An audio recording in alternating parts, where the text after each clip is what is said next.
Oi, gente, boa noite. Então, dando sequência aos nossos encontros, antes de começar a apresentar o palestrante de hoje, eu queria só lembrar que agora, como a gente mudou de plataforma, quem não está aqui adicionado no grupinho do Teams não consegue mandar mensagem lá no chat. Mas aí no final da apresentação, se quiser ligar o microfone para fazer pergunta e tal, mas quem está aqui presente no grupo do chat, do grupo do Teams, consegue mandar normalmente mensagem lá no chat. Então, apresentando, hoje o nosso palestrante vai ser o Leonardo Marinho de Oliveira, diretamente de Alagoas.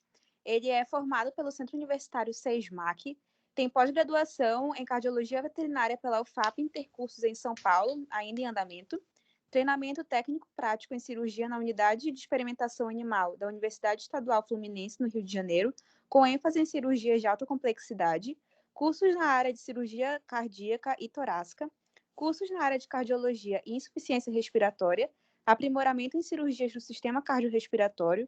Ele realizou acompanhamento em grandes centros de cirurgia cardiotorácica e cardiologia clínica na América Latina, cirurgião torácico na empresa SafePet, ecocardiografista no laboratório Imavet, cardiologista no Hospital Veterinário Almir Tavares, cirurgião de tecidos moles e cardiologia na clínica Planeta Animal, cardiologista na clínica veterinária Poodles e Companhia e responsável pelo setor de cirurgia cardiotorácica do NEV, Núcleo de Especialidades Veterinárias.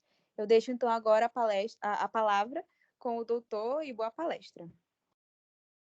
Boa noite, pessoal. Vocês conseguem me ouvir bem?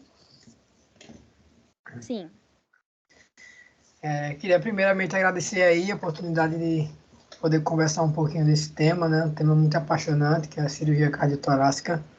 Eu acho que muitos que estão aqui vão gostar, né? É uma realidade que vem crescendo no Brasil e no mundo, né? É uma área ainda um pouco explorada, que não tem muitos recursos, mas que vem crescendo bastante aí nos últimos anos. E a tendência é que a gente venha crescer ainda mais nos próximos 5, 10 anos aí, trazer muita coisa legal, muita novidade, para a gente conseguir ajudar esses animaizinhos, né? Então, espero que vocês gostem da palestra, que a gente tenha um bom bate-papo, que a gente consiga conversar. E no final, está aberta a perguntas, dúvidas que vocês possam ter aí, tá bom? Então vamos começar aqui um pouquinho, falar sobre a cirurgia cardiotorácica, né? Eu tentei não aprofundar muito nos temas, porque como tem de diversos períodos, né, alguns períodos mais recentes talvez ficasse um pouco por fora, não entendesse muito bem do que se trata. Mas eu vou tentar falar de uma forma branda, que aborde bastante coisa, mas que todo mundo consiga entender bem e a gente consiga aproveitar bastante a palestra, tá bom? Então, falando sobre cirurgia cardiotorácica, a primeira coisa que a gente precisa falar, né, seria sobre a equipe. Né? Uma boa cirurgia cardíaca, uma cirurgia cardiotorácica, não é possível sem uma boa equipe.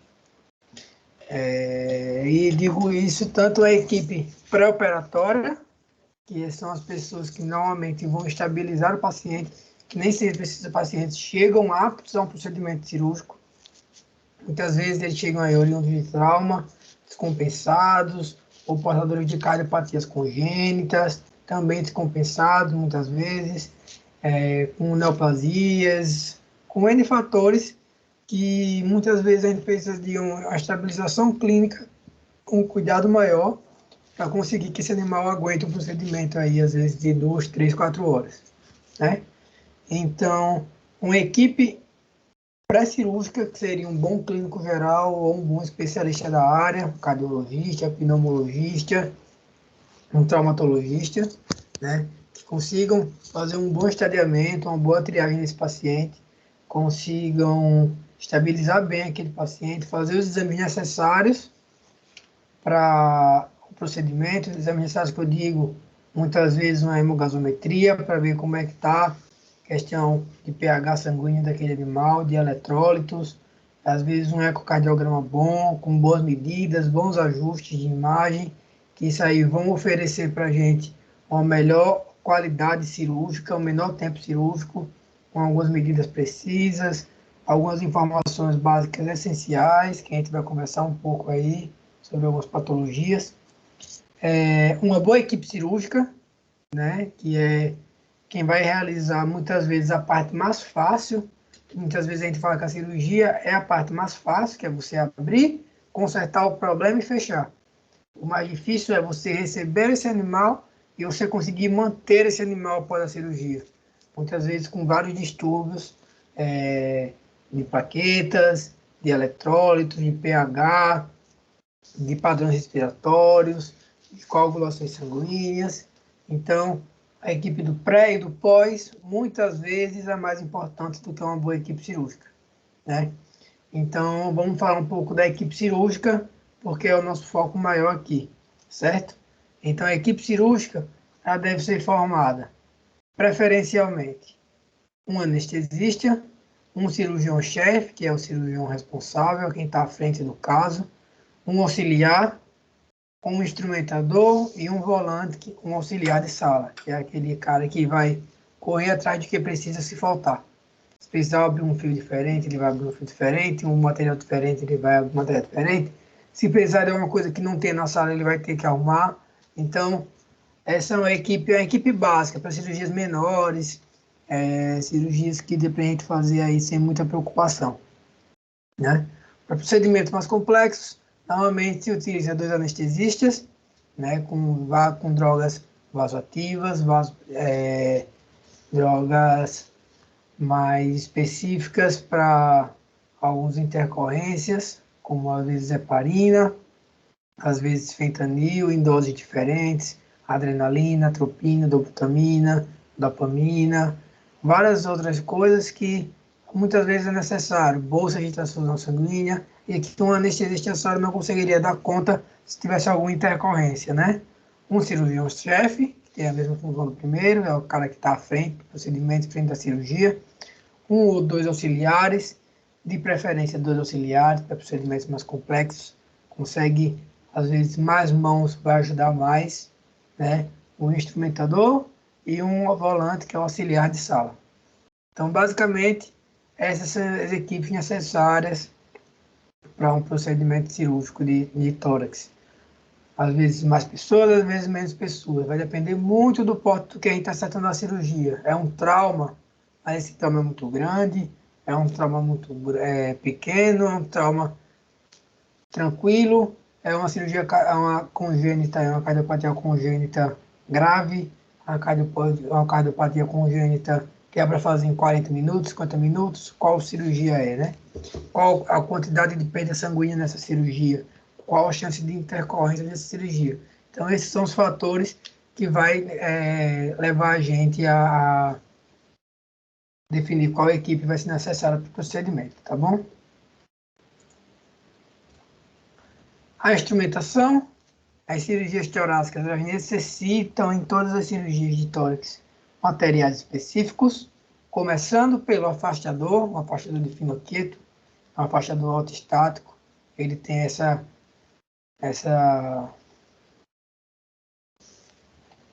guilhotinazinha aqui, que ela vai girando e vai abrindo, e ela consegue se travar, certo? E uma coisa muito importante é a posição que você coloca esse afastador de finoquieto. A gente vê muito nas redes sociais pessoas utilizando de forma errada esse afastador, certo?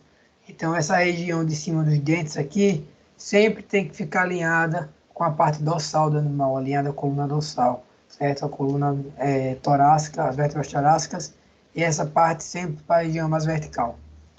Sempre bem distribuído o espaço entre ele, para que a gente consiga ter uma boa amplitude e menos força, menos pressão em regiões isoladas da costela, minimizando assim o risco de uma fratura de costela por tração, certo?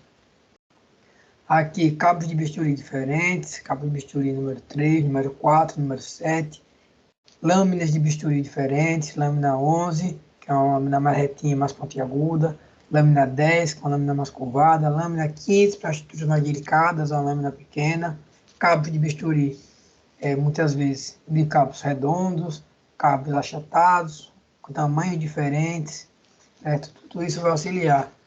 Tesouras diferentes, tesouras cirúrgicas, tesouras de Metzenbaum, tesouras de potes, que são essas tesouras mais anguladas, para estruturas mais delicadas, vasos, estruturas com inclinações melhores, que essa tesoura fica, certo? Pinças atraumáticas, que são as pinças de debug, elas têm essa pontinha aqui assim, um pouco menos atraumática, certo? Pinças com dente de rato também, pinças comuns, pinças especiais, a depender do que a gente for utilizar no procedimento, certo? Mas sempre deve fornecer para o procedimento cirúrgico todos esses instrumentais. Porta-agulhas de diversos tamanhos, de diversos formatos, de diversas espessuras, porta-agulhas angulados, porta-agulhas retos, certo? Diversos afastadores, afastadores de 100 mila, afastadores de finoqueto, como a gente já falou, de Farabeuf, afastadores odontológicos, às vezes ajudam também para afastar pulmão, essas coisas. Pinças anguladas, aqui é uma pinça de Mixter, que é uma ótima pinça para dissecção de vasos, dissecção de estruturas mais delicadas. Essa angulação aqui de 90 graus muitas vezes auxilia muito no procedimento, na delicadeza e na forma de dissecação das estruturas. Clampos vasculares, né? Aqui temos as pinças mini Cooley, temos as pinças de aorta, são pinças que, se a gente precisar clampear um vaso, a gente consegue clampear sem causar danos àquele vaso, àquele epitélio vascular, certo? São pinças que a gente tem ótimas condições de trabalho quando se trata de cirurgia cardiovascular ou cirurgias vasculares. E clamps vasculares angulados também, como temos aqui a pinça Satinsky, né? Temos a pinça Tera também. São ótimas pinças para clampos parciais de vasos. A gente consegue clampear uma aorta aqui, só metade dela, sem precisar fazer uma parada total. Consegue clampear pulmão, estruturas aí como átrio, entre outras aí, que a gente consegue clampear sem causar danos a esses tecidos, tá bom? Então, vamos começar a entrar um pouco nas técnicas de toracotomia, certo? Primeira coisa é o acesso ao tórax, o acesso intercostal, certo? Então, assim que a gente incisionou a pele, a gente vai ter o músculo grande dorsal. Assim que a gente incisionar o músculo grande dorsal, a gente vai encontrar aqui o músculo escaleno, que é essa tirinha aqui. A partir do até o quarto, quinto espaço intercostal, a gente tem acesso a esse músculo. No quinto espaço intercostal, ele já faz aqui o seu encerramento, já faz aqui o seu ligamento muscular, certo? Então, a gente faz a excisão do músculo escaleno. Vamos encontrar, então, o músculo serrátil aqui ventral, certo? E o serrátil dorsal, um pouco mais em cima. Sempre abrindo os músculos entre as fibras, para auxiliar no fechamento do tórax, depois na cicatrização muscular, certo? Sem causar grandes danos aí à musculatura, né? Sem falar sobre a posição muscular, que também atrapalha a musculatura, às vezes acaba entrando ar no tórax, né? Perdendo pressão negativa, entre outros fatores. Então, abrindo os músculos serráteis, vamos achar os músculos intercostais, que não tem aqui nenhuma foto dele. Logo aqui abaixo tem os músculos intercostais. A gente abre os músculos intercostais, abre a pleura, certo? E aí chegamos ao tórax, aqui pulmão, aqui embaixo coração. Então esse é o acesso ao tórax. Fechamento intercostal, sempre transfixando fios através da costela, certo? Tracionando em sentido oposto desses fios, para conseguir fazer uma aproximação melhor entre elas, certo? Lembrando sempre que existe um espaço intercostal entre uma costela e outra. Então, não vamos sempre encostar uma costela a outra, vamos respeitar esse espaço. E a gente encostando essas costelas, a gente reduz a amplitude do tórax, reduz a expansão pulmonar, entre uma série de outros fatores, certo? Então, vamos sempre respeitar o espaço entre uma costela e outra e fazer a oclusão desses fios. Sempre tracionando um fio entre outro, fecha o nó, serra o nó, vai para outro, ferra o nó, vai para outro, serra o nó. Sempre fazendo entre 3 e 5 pontos aí por acesso intercostal. E aí, vamos aí fazer a oclusão dos músculos intercostais, músculos serráteis, escaleno, grande dorsal, subcutâneo e pele. Sempre dando preferência às suturas contínuas. A sutura contínua a gente vai conseguir fazer uma oclusão melhor para que não possa vazar ar para dentro do tórax. Ainda fazendo pontos isolados, entre um ponto e outro pode faltar algum espaço e consiga passar ar por ali, certo? Então, sempre fazendo suturas contínuas de preferência. Esternotomia. Sempre que for fazer uma esternotomia, tentar manter os membros anteriores torácicos desse animal cranialmente, nunca caudalmente, certo?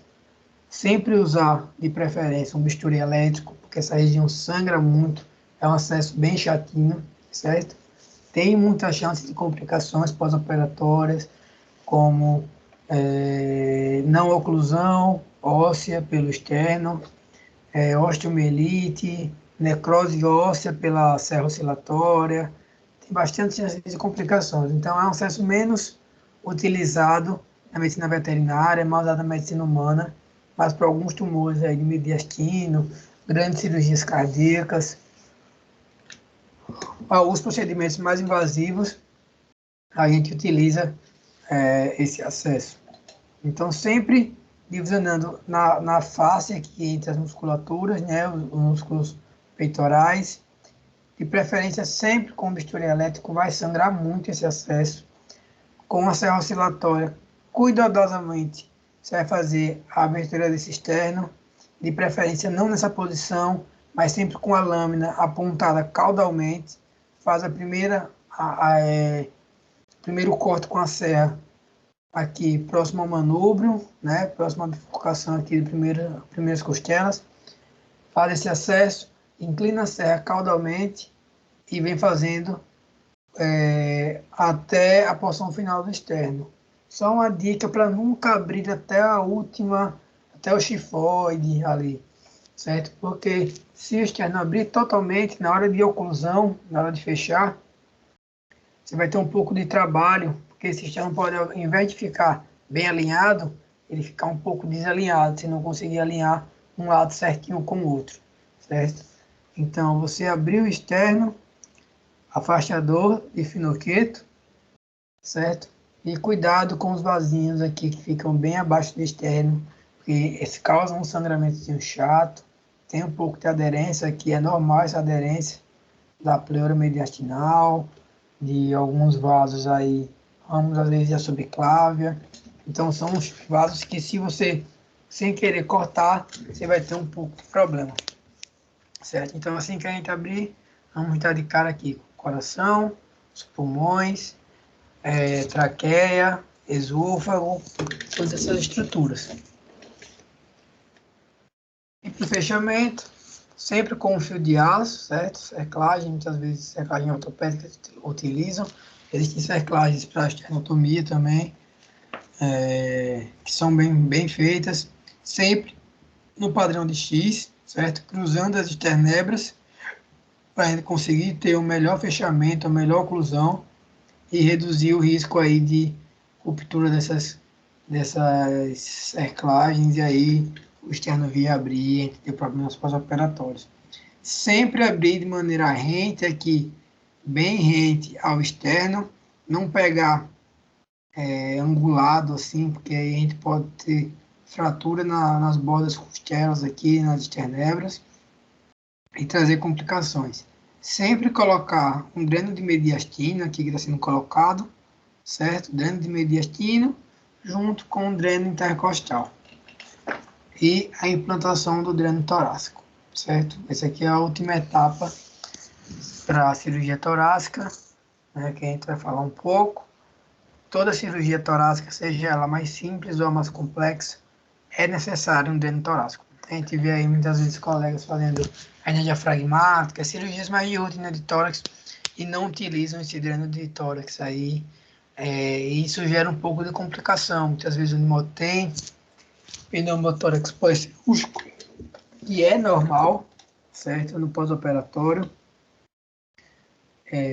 Acontece com uma certa frequência. Se esse animal não tiver com dreno de tórax, vai acabar de ter a complicação. Às vezes, quem está em treinamento não sabe fazer uma toracocentese, e isso gera um pouco de complicação, às vezes chega até o óbito do paciente. Então, sempre coloquem o dreno de tórax, certo? O dreno de tórax será colocado aqui entre o nono e o sétimo espaço intercostal, certo? Sempre da região mais dorsal para a região mais ventral, certo? E até o primeiro espaço intercostal de preferência. Bem por baixo do coração, ali, bem próximo ao externo, para que a gente consiga ter uma boa sucção do tórax, certo? E é sempre colocado na área de maior expansão do tórax, né? Porque, pela física, a área de maior expansão é a área que tem a maior pressão. Então, a área que tem a maior pressão é a área que vamos conseguir fazer a melhor sucção e a melhor drenagem de todo o conteúdo, seja ele líquido, seja ele ar, dentro do tórax. É comum você fazer uma cirurgia de tórax, uma cirurgia limpa, sem muito sangramento, e no pós-operatório, você drenar um pouco de sangue, um pouco de líquido aí dentro desse tórax. É normal, às vezes fica um pouco de vestígio, tanto da musculatura, das paredes intercostais, né? Desse sangue vai para dentro do tórax. Então, sempre vai manter o dreno de tórax aí entre 24 e 48 horas, mas nada impede de que ele fique por mais tempo, certo? De que ele fique aí 72 até uma semana, há pacientes que ficam até um mês com dreno de tórax. O que vai definir o tempo é o paciente só vai ter esse dreno retirado quando for drenado pelo menos 2 ml por quilo dia. Então, se o paciente tem 6 quilos, a gente só vai retirar quando for drenado menos que 12 ml por dia, certo? Enquanto não for, o animal permanece com dreno. Passou 15 dias, o animal continua com a mesma quantidade, está drenando ainda, às vezes em fístulas pulmonares, algum procedimento pulmonar que continue vazando ar, que não seja possível a reintervenção. Deu 15 dias, tira esse dreno, coloca outro, faz a mudança do dreno. O animal permanece com o dreno, até ter condições de retirar esse dreno. Não adianta você retirar o dreno, mandar o animal para casa ou manter o animal interno, o animal ter complicações e virar óbito, porque você se aperreou e teve que tirar o dreno por 2 horas. Não adianta, certo? Você teve todo o trabalho, o animal acabou vindo a óbito. Você não fez nada. O animal permanece com o dreno o tempo que for necessário, certo? Sempre mantendo a higiene, fazendo a limpeza da ferida, fazendo a limpeza, a troca da torneira de 3 vias, e das estruturas circulares ao redor, né? Estruturas aí adjacentes. Sempre tentando manter o mais estéril possível, certo? Colocou o dreno, acopla aqui a torneirinha de 3 vias, que é ela que vai permitir que a gente consiga drenar sem mandar ar para o tórax. Se possível, colocar os PRNs. Existem uns PRNzinhos que elas têm uma válvula por dentro, certo? E você consegue furar ele com agulha, quando tirar, não ficar o furo lá e não entrar ar no tórax pelo furo. Se não tiver esse PRN, não tem problema. Mantenha aquela tampinha da penetradeira de 3 vias, mantém nela e sempre que possível, tira, drena, fecha. Sempre cuidado com o manejo da torneira. Ao invés de não drenar, você colocar ar dentro do tórax. Isso acontece bastante, certo? Bastante. Então, esse é o principal cuidado no pós-operatório, certo? Então, chegando dentro do tórax, vamos ver um pouco a anatomia torácica, né? Então, a gente vê aqui esse emaranhado de coisas, entre aspas, né? Esse labirinto aqui de tudo. Então, são estruturas que a gente tem que saber bem para fazer um procedimento de tórax, porque o tórax ele é uma caixa oca, não é como o abdômen, que se você abrir um pouquinho mais para cima, um pouquinho mais para baixo, Você afasta um pouquinho, empurra daqui, empurra para aí, você chega. No tórax, meu amigo, você abriu no espaço errado, você já senta e começa a chorar. Porque não tem o que fazer. Certo? Se for aí no espaço para frente, espaço para trás, você consegue serrar uma costela ali, fazer alguma coisa para conseguir ter acesso a essas estruturas. Não sendo, você vai ter problema. Você não vai conseguir operar, vai ter que fechar, fazer uma nova incisão em outra região, certo? Então, ele tem que saber bem quais estruturas abordar, por que abordar aquelas estruturas, como abordar aquelas estruturas, certo? E quais possíveis complicações de abordar aquelas estruturas nós podemos ter. São as perguntas que temos que ter, todas respondidas pré-operatório de cirurgia de tórax, tá bom? Então aqui a gente tem o coração, ápice cardíaco, base cardíaca, átrio esquerdo, aqui a aurícula do átrio esquerdo, nervo frênico, aqui indo para o diafragma, passando pelo corpo do coração, tronco pulmonar, aqui ventrículo direito, ventrículo esquerdo, dividido pelas coronárias aqui, certo? Tronco pulmonar, bifurcação da artéria pulmonar direita, artéria pulmonar esquerda, aorta ascendente, curvatura aórtica, aorta descendente, esôfago, nervo vago, aqui bifurcando para o esôfago, descendo para o abdômen, certo? A subclávia esquerda, tronco braquiocefálico, aqui embaixo o átrio direito, os ramos de aorta, certo? Os ramos da subclávia, artérias vertebrais, veias vertebrais, certo? Aqui as intumescências nervosas,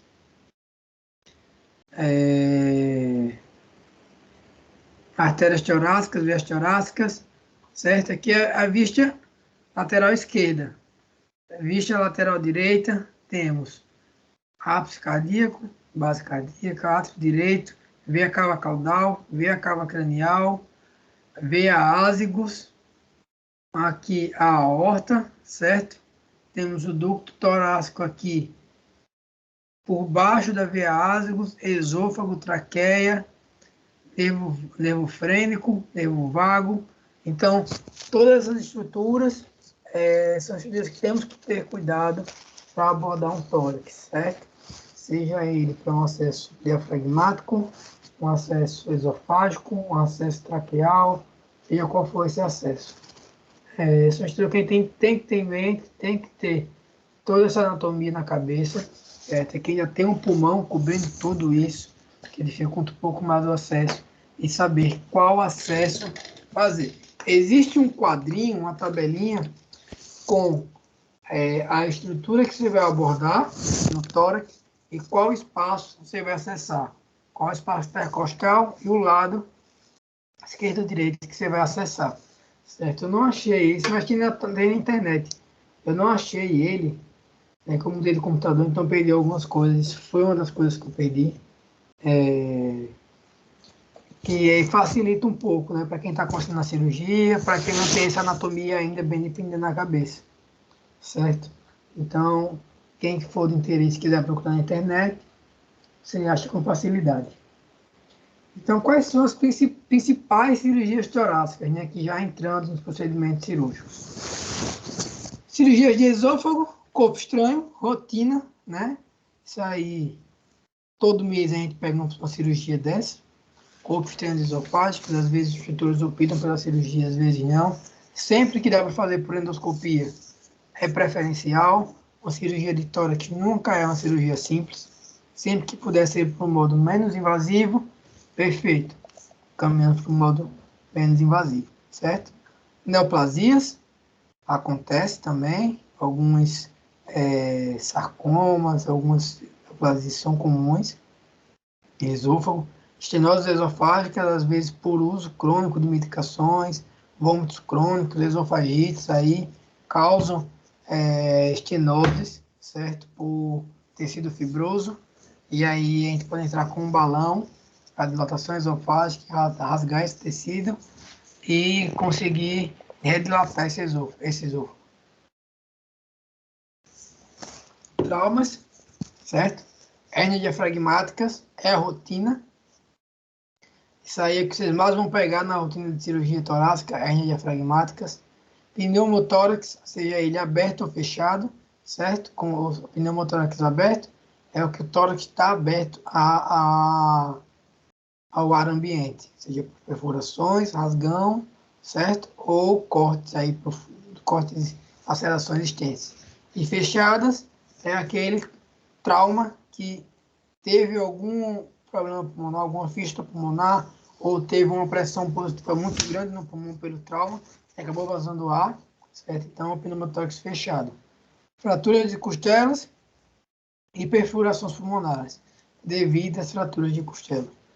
Também são muito comuns nos traumas, certo? Chegou trauma com fratura de costela, sempre dê uma olhada no tórax. Provavelmente vai ter perfuração, certo? Neoplasias de pulmão também são bem frequentes. Neoplasias de base cardíaca, neoplasias atriais, aí, de átrio direito, hemangiosarcoma, é comum. Neoplasia de mediastino, aí, timomas, às vezes linfoma mediastinais também. Torções de lobo pulmonar, pela literatura é comum. Eu, particularmente, nunca peguei nenhuma torção de lobo pulmonar. Não sei se isso por subdiagnóstico aí de exame de imagem, né, de radiografia, que é quando se diagnostica, ou porque realmente nunca tive a oportunidade de presenciar uma torção aí de chegar, certo? E alterações congênitas. PDA, que é a persistência do ducto arterioso, é aquele canal arterial, a gente vai falar um pouco sobre. Estenose pulmonar, estenose aórtica, tetralogia de Fallot e quarto arco aórtico. Vamos falar sobre alguns desses procedimentos. Não vamos falar de todos, porque aí ia durar a noite inteira. Mas vamos falar de alguns dos mais comuns na nossa rotina, certo? Tanto de cirurgias esofágicas, de traumas, neoplasias, alterações congênitas, a gente vai abordar um pouco de tudo aí, tá bom? Então, passando para as cirurgias esofágicas, né? As cirurgias de esôfago torácico são um constante desafio nas nossas vidas, devido à localização anatômica, certo? Existe uma fisiologia única e especial, ou seja, você abrir um esôfago, nunca mais ele vai ser o mesmo esôfago. Ele tem alterações de peristatismo, tem uma péssima cicatrização, porque é uma região pouco vascularizada. Então, a gente pode ter aí fístulas esofágicas, divertículos esofágicos, estenoses esofágicas, descência de pontos esofágicos. Então, sempre é uma cirurgia chata, cirurgia de esôfago. Tanto pela localização, seja ele pelo lado esquerdo, que ele fica ali na base cardíaca, a gente tem que divisionar bem o mediastino pleural ali entre os ramos da aorta, ou seja, não pode errar, cometer nenhum gafe, porque vai ter um sangramento muito importante, certo? Que vai inundar o campo operatório, seja ele pelo lado direito que está ali lateral a veia ásicos, então a gente tem que dissecar a veia ásicos, muitas vezes tracionar ela, às vezes ligar ela para conseguir acessar o esôfago, certo? Ou pelo esôfago caudal, né? Que aí é um pouco mais fácil, ele fica ali ventral à aorta, e aí a gente consegue abordar ele ali próximo ao diafragma, já pelo sétimo, oitavo espaço intercostal, certo? Mas possui um bom prognóstico quando planejadas de forma correta e com o conhecimento necessário para o procedimento. Seja ele da anatomia, seja ele pelo tipo de sutura, seja ele pelo material de sutura, seja ele pelo modo que foi abordado esse esôfago, certo? Então, a cirurgia de esôfago, aqui é um constrangimento esofágico. A gente fez, esse cachorrinho era no Yorkshire, ele tinha um problema sério de comportamento, sempre que ele se estressava, ele comia o que visse pela frente. Esse aqui ele comeu um osso de porco, bem pequenininho esse osso, como vocês podem ver, né? A gente acessou aqui pelo sétimo espaço intercostal, conseguiu tirar. Eu acho que eu tenho um vídeo dele, vou mostrar alguns vídeos para vocês no final. Não consegui colocar os vídeos na cirurgia, porque estava dizendo que o tamanho era muito grande, o formato não estava conseguindo. Mas aí eu separei alguns vídeos aqui no computador e no final eu mostro para vocês, tá? Foi uma cirurgia bem legal, ele tem um prognóstico super bom. 48 horas já foi para casa, se recuperou super bem. O Goku, o nome dele. Um cachorrinho super tranquilo. Então, é cirurgia de esôfago. Acesso esofágico, tá? Procedimentos mais comuns em rotina, desde o corpo estranho à neoplasia. Então, aqui é o acesso pelo lado direito, para realizar a abordagem torácica, que a gente começou na palestra, no início da palestra, certo? Então, temos aqui base cardíaca, traqueia, veia cava cranial, veia cava caudal, nervo vago, passando aqui, veia ázigos, veia costa cervical e o esôfago. Então, a gente vê ó, que a gente passa uma fita umbilical aqui para tracionar essa veia ázigos, usou um fio, a gente disseca essa veia, traciona ela, disseca, muitas vezes chama de nervo vago, dependendo da abordagem, traciona ele com cuidado para não lesionar, para conseguir realizar essa abordagem aqui no quinto espaço intercostal direito. Quarto, quinto espaço intercostal é o acesso predileto para essa abordagem aqui. Esôfago cranial do tórax, certo? Do lado esquerdo, caudal, a gente tem aqui a aorta, ventral a aorta, temos o esôfago e dorsal a veia cava, também o esôfago aqui, certo? Os ramos de nervo vago vão passar aqui caudal e ventralmente o esôfago. Aqui a gente realiza a abordagem entre o sétimo e o oitavo espaço intercostal. Lembrando sempre de cirurgia de esôfago, temos que realizar a incisão linear às fibras esofágicas, certo? Nunca paralela. E realizar, pisar materiais atraumáticos, pinças atraumáticas, certo? Se possível, fitas para tracionar esse esôfago, para não ter que ficar pinçando eles, para não lesionar a sua estrutura, nem externa nem interna, certo? Realizar a sutura em 2 camadas, preferencialmente a sutura interna da mucosa em padrão Swift, que é um padrão de sutura que o nó fica para dentro da estrutura, certo? Para evitar que essa pontinha do nó cause uma fístula na região externa aqui na serosa do esôfago, tá? Na região seromuscular. Usar esse padrão de sutura Swift, certo? Sempre com fio absorvível. Esse fio vai ser absorvido com o tempo aí e o esôfago vai ficar cicatrizado, certo? A região da serosa, sempre ou em sutura simples ou Wolff, certo? Preferencialmente esses 2 tipos de sutura, para a gente conseguir ter uma boa oclusão do esôfago e não ter intercorrências, tá bom? Em caso de neoplasias ou de estenose de regiões pequenas, que a gente precisa fazer uma esofagectomia e uma anastomose, realizada da mesma forma. Suturas isoladas, em 2 camadas, mucosa e serosa. Sempre com padrões de Swift, certo?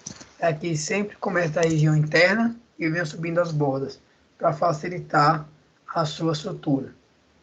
E a serosa, padrão Wolff, preferencialmente, tá bom?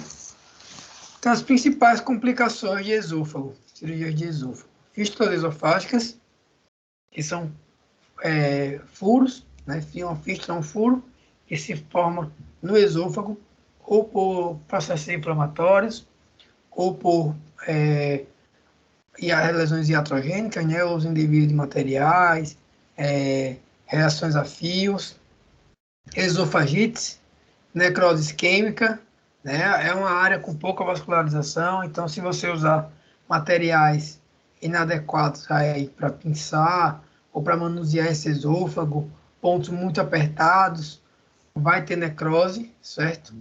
Vazamento por suturas inadequadas, pontos muito distantes, suturas mal feitas, descência de pontos, ou às vezes infecção é comum, divertículos de esôfago e estenose, são complicações comuns também por reações inflamatórias, certo? Divertículos formam saculações no esôfago e acaba causando uma estenose sempre cranial esse divertículo. Piotórax, por vazamento de conteúdo, certo? Infecção torácica, né?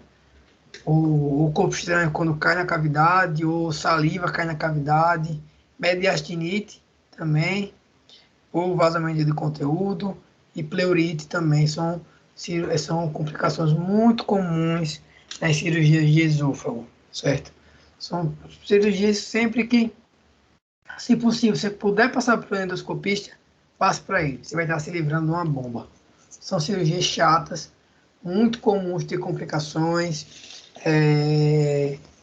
Você tem que ter um bom acompanhamento, uma boa equipe pós-operatória, fazer um raio de controle com 24 horas, sempre que possível passar sondas esofágicas, certo? Para o animal não ter o alimento passando pelo esôfago, quando você fez a incisão, sempre passando posterior à incisão, para que se tiver alguma área que tiver um espaço entre um ponto e outro que possa vazar, se formar uma fístula, alguma complicação, dê tempo de cicatrizar e você conseguir alimentar esse animal e não ter uma complicação como um piotórax, uma pleurite, certo? Ou complicações, às vezes, até de vazamento de conteúdos, como eu já vi, animais operados, vazar conteúdos de você fazer um raio-x e não enxergar o que é o pulmão, o que é o coração, só ver aquele bolo alimentar dentro do tórax. São complicações que ocorrem, por melhor que se faça a cirurgia, você está predisposto a passar por essas situações. Então, sempre fazer com material adequado, da melhor forma possível, com todo o cuidado do mundo, certo? Não são cirurgias difíceis, são cirurgias fáceis de se fazer, com técnica e conhecimento, certo? Mas que exigem um cuidado aí, tanto transcirúrgico quanto pós-cirúrgico, um pouco especial, a gente reduzir as chances de complicação e óbito desse paciente, certo? Entrando nas cardiopatias congênitas, temos aí a persistência do ducto arterioso como número 1, das cardiopatias aí mais frequentes na clínica cirúrgica, certo? Que é esse ducto arterioso, né? É uma estrutura fetal, que normalmente com 48 horas, 72 horas, quando o neonato nasce, ele fecha. Em alguns animais ele permanecem abertos, certo? Então é um canal arterial que tem entre a aorta, a curvatura aórtica aqui e a artéria pulmonar, certo? É uma estrutura que existe que tem como função desviar o fluxo pulmonar colapsado na vida fetal, né? O pulmão do animal é colapsado, que ele está ali inundado por líquido, a placenta, para a aorta descendente. Então, ele tem essa função de realizar, entre aspas, a troca gasosa. O fluxo pulmonar para o fluxo da grande circulação. Então, às vezes nesses animais eles não fecham. O comum é, nas primeiras respirações, com a pressão negativa da expansão pulmonar, essa pressão negativa é gerar um aumento de pressão dentro do ducto e ele fechar. E aí ele vira o ligamento arterioso. Ele fica aqui na bifurcação da artéria pulmonar e a curvatura aórtica indo para a aorta descendente. Certo? É mais frequente em fêmeas, pela maior concentração de prostaglandina. A prostaglandina, que é um hormônio inflamatório, né? Mas tem o maior nível nas fêmeas. E já tem alguns estudos na medicina humana que quanto maior o índice de prostaglandina, maior a chance de ter uma persistência desse ducto arterioso. E o diagnóstico é feito por ausculta, mas é com dopplercardiograma, né? Animais, como eu vou saber diferenciar? Diferenciar não, mas como eu vou saber direcionar um pouco mais esses animais para ser portadores ou não dessa doença, da patologia, a persistência do ducto arterioso. São os animais menos desenvolvidos na ninhada, os animais que cresceram menos, que são mais quietinhos, mais sonolentos, ou seja, que têm sinais de baixo débito cardíaco. Você, ao escutar ele, você tem aquele sopro contínuo, sopro em maquinária, aquele sopro que parece uma máquina, certo? Você palpa o pulso femoral, sendo como se fosse um martelo d'água. São características específicas do PDA, certo? E pode tender a edema pulmonar, cianose caudal, certo? Porque está indo, muitas vezes, já quando tem um shunt reverso aí, um sangue não oxigenado para a aorta descendente. Lembrando que não tem cianose cranial, porque o sangue arterial está passando pelas suas ramificações aqui do tronco braquicefálico subclave. Então, as estruturas torácicas aí craniais estão recebendo sangue arterial, mas toda a parte da aorta descendente está recebendo sangue venoso. Então vai ter cianose caudal. E sinais de CC esquerda, né? Baixo débito cardíaco, edema pulmonar, entre outros sinais aí que são comuns, certo? Então, tem duas opções, tratamento cirúrgico, por tórax aberto, ou cateterismo. O que é que vai diferenciar se vai ser um procedimento por tórax aberto ou por cateterismo? Primeira coisa, o tamanho do animal. Um animal de quantos quilos ou quantas gramas. Será que vamos ter catéter para passar por essa artéria femoral, por essa jugular, dependendo da abordagem que vai ser realizada pelo cirurgião? Segunda coisa, qual a espessura desse ducto? É um ducto muito grande, um ducto muito pequeno? Será que se for um ducto muito grande, eu vou ter uma prótese para conseguir ocluir esse ducto? Ou vai ser uma prótese que vai ficar sendo jogada dentro da aorta ou dentro da artéria pulmonar, dependendo da que tem mais pressão? Eu não vou conseguir fazer essa oclusão. Então, são essas dúvidas que temos que ter para realizar a cirurgia, né? Seja ela aberta ou fechada. Os animais mais comuns de PDAs são os colis, certo? Pastor alemão. Spitz é o número 1 do ranking, né? A gente sempre fala que um Spitz sem PDA é um Spitz sem pedigree. Tem alguém aí com uma ninhada de Spitz aí com PDA, espalhando PDA pelo Brasil inteiro aí.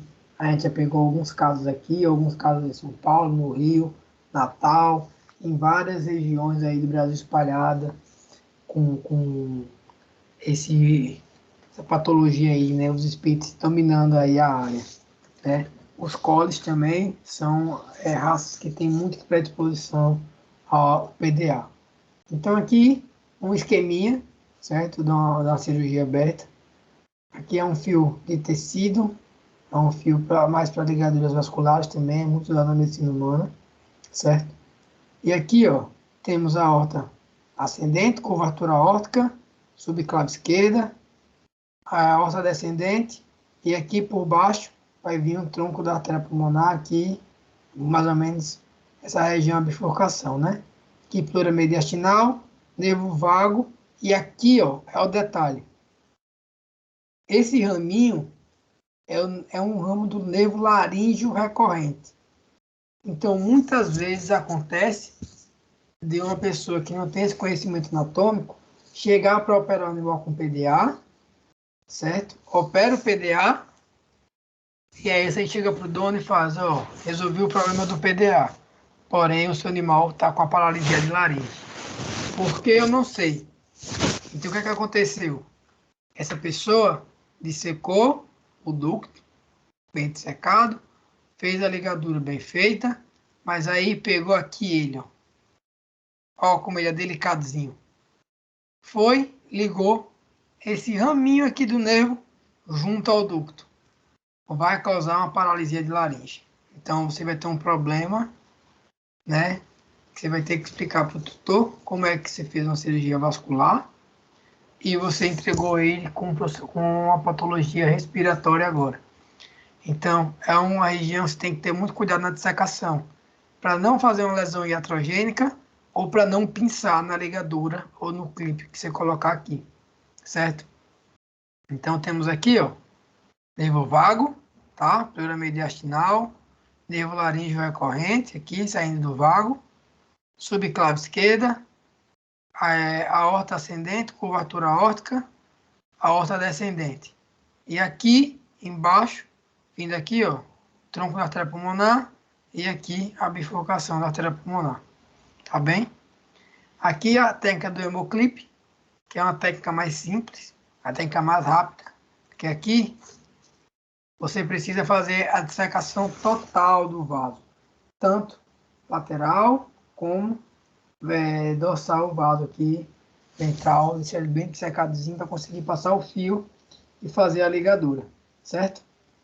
E aqui você precisa fazer a lateralização do ducto. Você disseca com um cotonetezinho estéreo ou com uma pinça delicada o ducto aqui, e aí você consegue fazer, entrar com o hemoclip, o hemoclip travar. Lembrando sempre de, se for fazer com clipe, medir bem o ducto no cardiograma, certo? Fazer uma boa medida para você usar o tamanho adequado do clipe e a espessura adequada. Muitas vezes você chega com um clipe menor do que o diâmetro total do ducto. Então você clipa e ainda fica um fluxo vestigial aqui do ducto, né? Um fluxo remanescente que vai esticar, porque você não vai conseguir abraçar todo o ducto.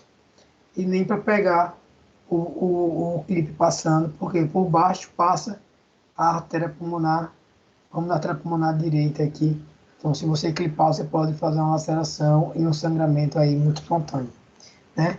Sempre trabalhar com muita delicadeza no ducto, tem uma estrutura muito delicada. Se você romper esse ducto, mano, você vai ver o que é sangue. É uma pressão muito grande.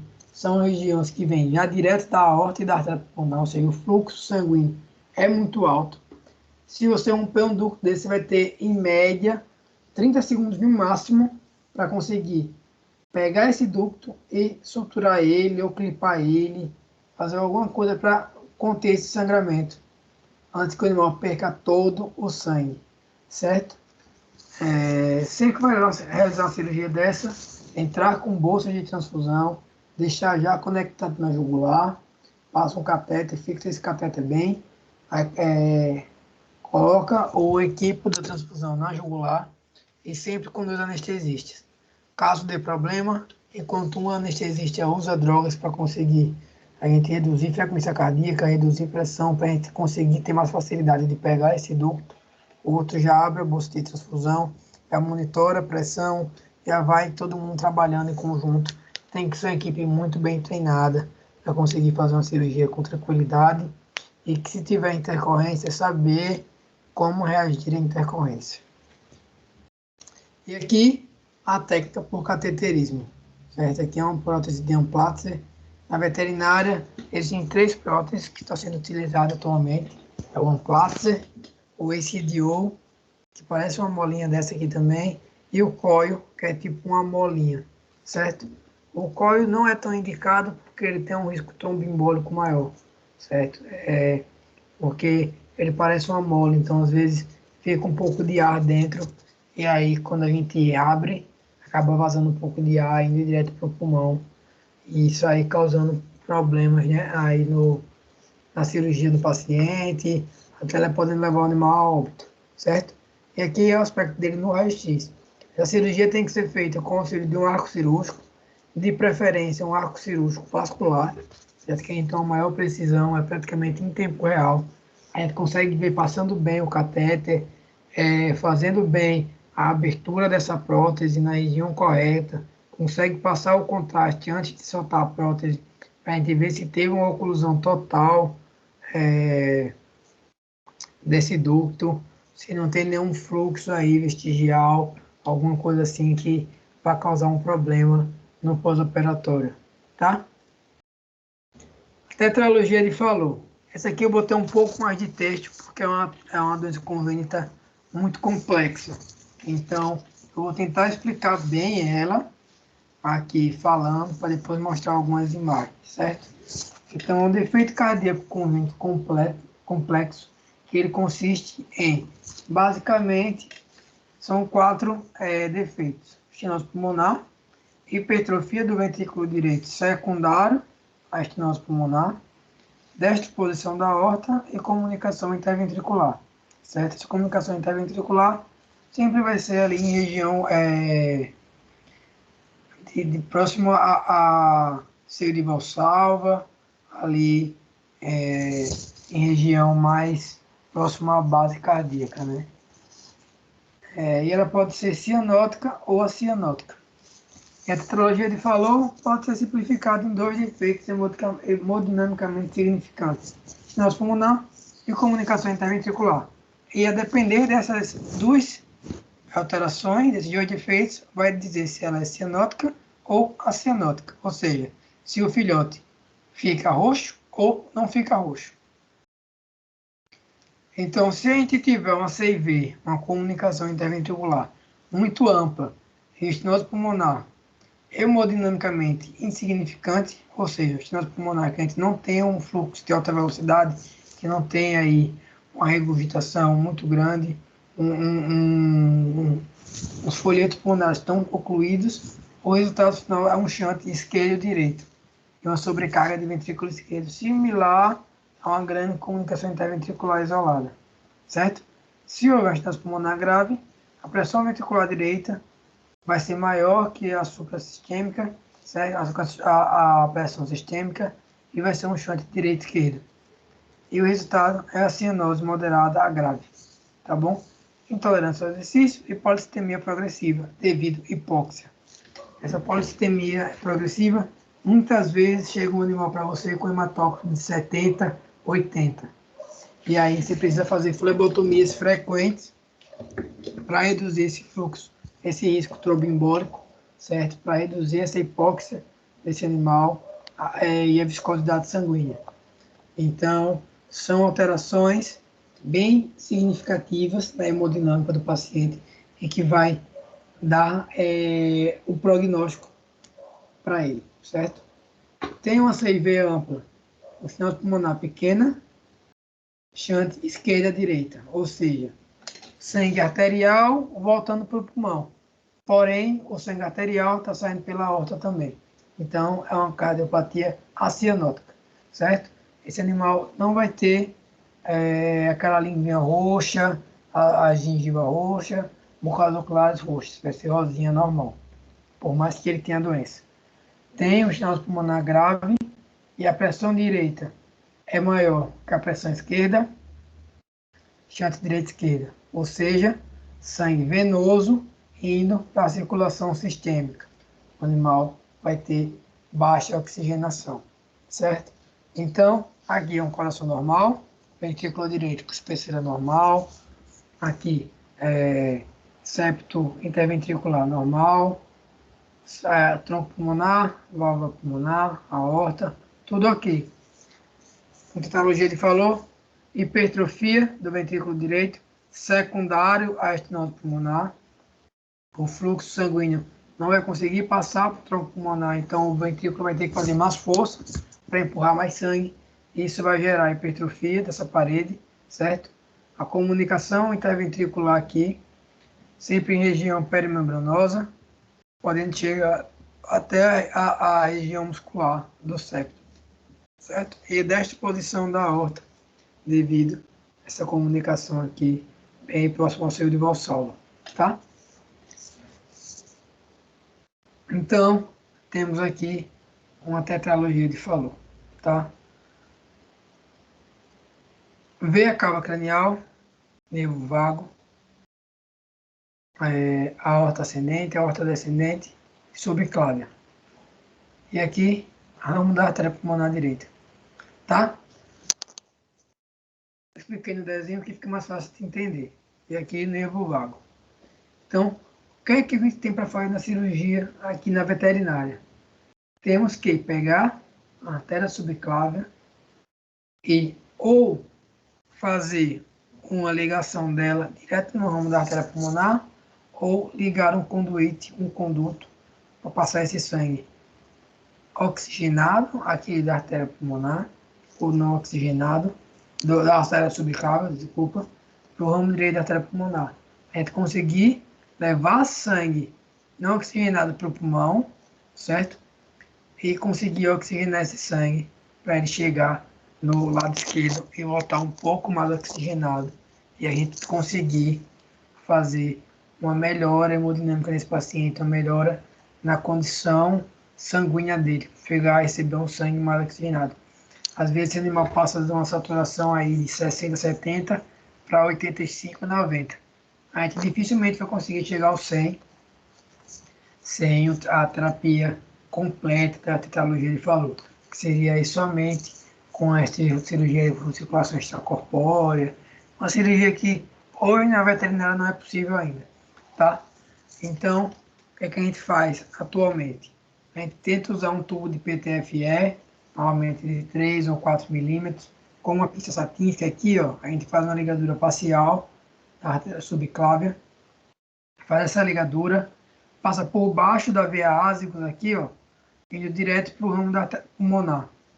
Suspende a direita da artéria pulmonar e vamos fazer a anastomose desse conduto aqui, desse tubo de PTFE para o ramo direito da artéria pulmonar, conseguindo então levar o sangue não oxigenado para o pulmão e a gente conseguir aumentar esse fluxo pulmonar e conseguir oxigenar esse sangue aí, melhorando a hemodinâmica do paciente, tá? Lembrando sempre de, realizou a anastomose aqui, solta um pouco esse clamp para conseguir passar sangue pelo conduto antes de realizar a anastomose, para a gente conseguir tirar o ar dentro desse conduto. Se a gente realizar a anastomose e não tirar esse ar, quando soltar os clamps, a gente vai causar uma embolia pulmonar e o animal vai vir a óbito, tá? Por da quantidade de ar que vai sair de dentro do tubo, certo? Então, basicamente, o que a gente pode fazer na veterinária hoje é isso. Algumas pessoas têm feito cateterismos aí para dilatação de estenose pulmonar, mas que não tem nenhuma melhoria hemodinâmica aí, né? Que às vezes a gente faz só pela segurança no cateterismo, mas procedimentos que não vão causar nenhuma melhora nesse animal, que não vai mudar a sobrevida dele, né? Então, são cirurgias aí, às vezes, até de má fé do cirurgião para conseguir ganhar o dinheiro e ter um bom resultado para postar no Instagram, muitas vezes, e que quem entende realmente sabe que a pessoa não fez nada, né? Então, sempre trabalhar de forma mais ética possível, falar para o tutor, ó, se está disposto a investir 20, 30 mil numa cirurgia dessa, que a gente tem 10, 15% de chance de ter uma melhoria, e a gente não conseguir, a gente conseguir manter o animal vivo sem ir a óbito. É uma cirurgia que tem grandes chances de óbito, uma cirurgia delicada, que mexe com estruturas muito nobres, vasos muito importantes, tanto a artéria pulmonar como a artéria subclávia, próximo à veia cava aqui, próximo à aorta, a nervos importantes. Então, fala, ó, a gente tem 15, 20% de chance de ter um bom resultado. Você está disposto a investir 20, 30 mil no procedimento desse? É um procedimento que tem um material caro, que precisa de uma equipe grande, normalmente uma equipe cara, tanto de pré-cirúrgico quanto de pós-cirúrgico, que precisa de várias hemogasometrias para a gente conseguir controlar esses eletrólitos, controle de pH sanguíneo, tem muita alteração do pH sanguíneo. Então, assim, a gente tem que fazer raio-x temporários aí para ver fluxo pulmonar, se a gente está causando hiperfluxo pulmonar ou não. O animal tem que ir para um UTI no pós-operatório, então ele ficar na ventilação, para conseguir aquele pulmão se acostumar com o aumento do fluxo pulmonar que ele não tinha, e a gente conseguir ter uma melhor hemodinâmica nesse paciente, certo? Então, tem que deixar muito claro ao tutor. Ele optando a fazer, vamos tentar. Se ele não optar a fazer, realmente, então, tem que tratar com medicações, dar qualidade de vida para esse paciente. É um paciente que não tem expectativa de vida muito grande. Muitas vezes, animais que não chegam aí a 2, 3 anos de idade. Mas a gente trabalha em cima do que a gente pode trabalhar, né? E sempre trabalhando de forma mais correta possível para a gente conseguir realizar aí o nosso trabalho da melhor maneira possível também, certo? E estenose pulmonar, que é o estiramento congênito da válvula pulmonar, certo? Da artéria pulmonar ou da via de saída do ventrículo direito, né? Que é a estenose que a gente chama de pré-valvar, valvar ou supravalvar. E aí, a depender de qual for esse tipo de estenose, a gente vai ter técnicas cirúrgicas diferentes, tá bom? Diagnóstico por auscultação, a gente vai ver um fluxo, um sopro sistólico grande aí, em base cardíaca, na altura, na altura do foco pulmonar, e ecodoppler cardiograma. A gente vai conseguir ver aí diferenciar se é uma estenose tipo A ou tipo B.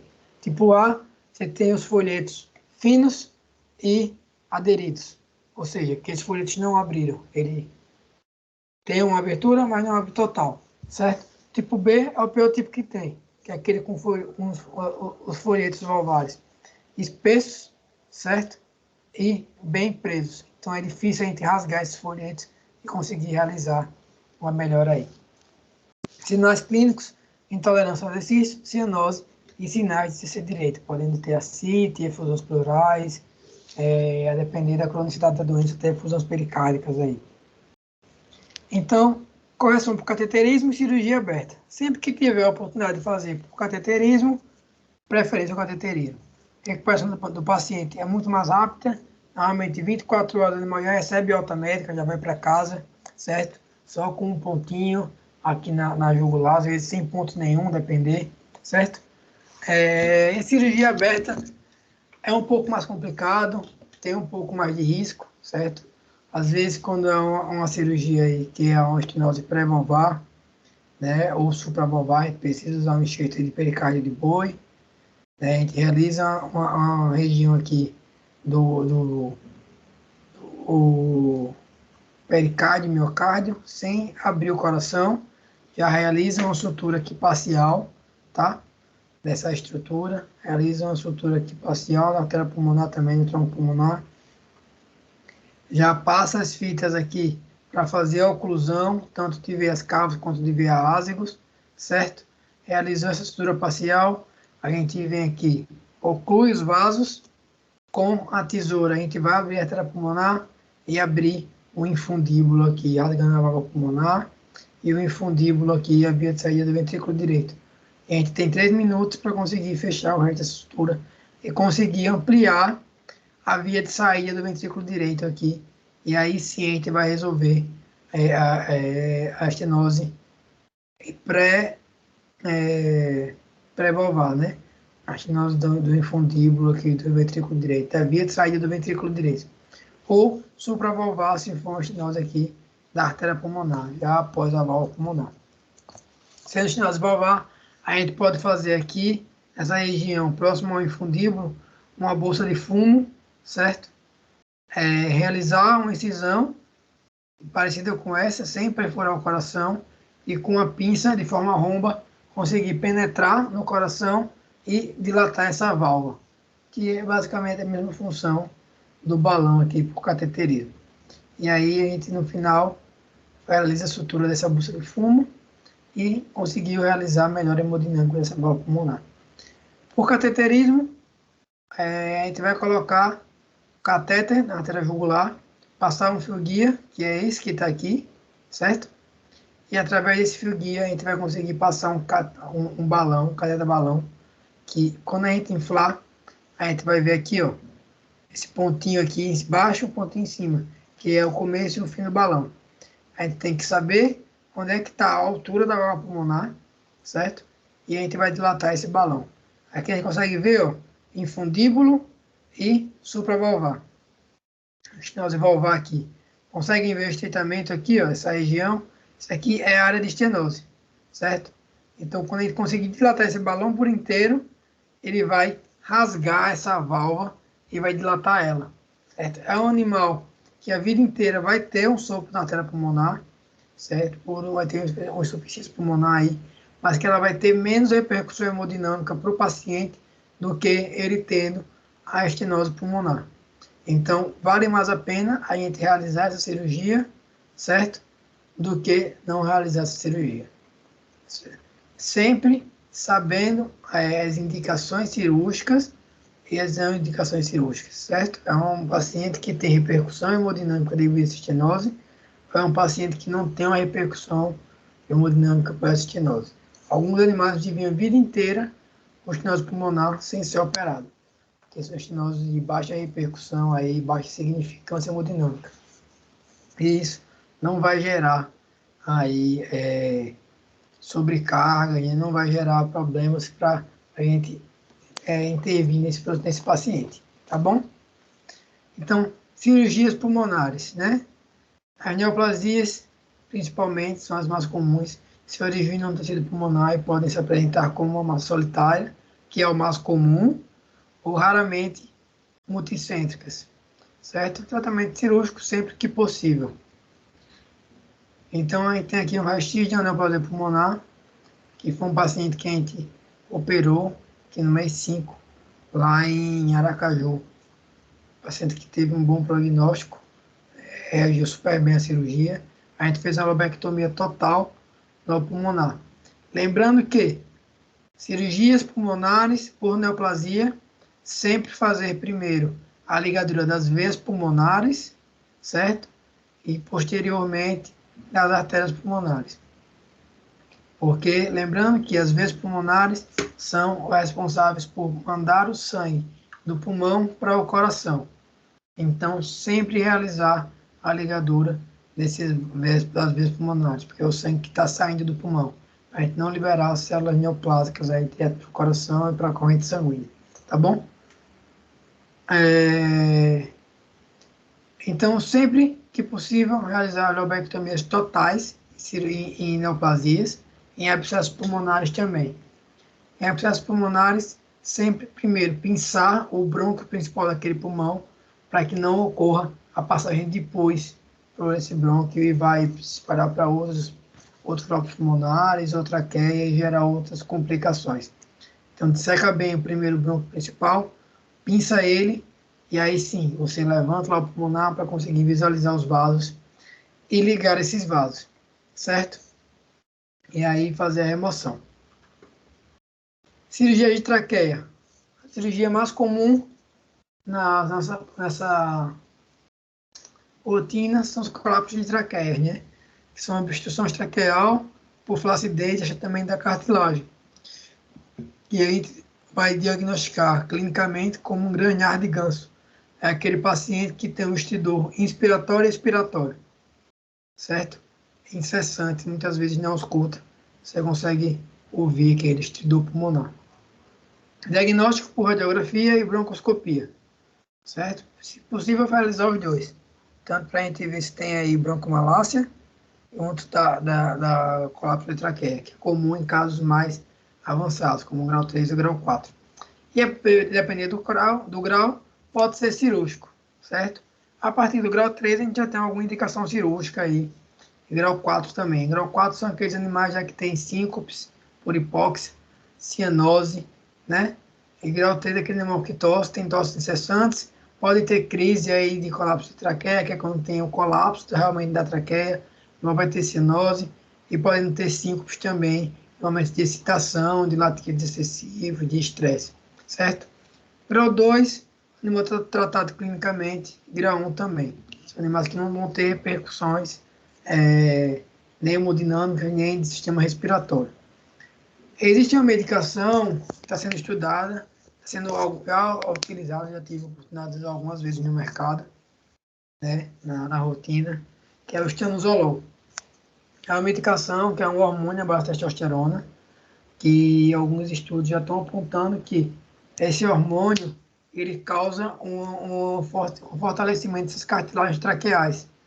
E já tem alguns casos até de reversão, né, de um remodelamento reverso de até grau 3. De ter 75% de colapso e reduzir para 90% e 80% aí. Esse animal virar aí um grau 2 até um grau 1, a depender da resposta à medicação.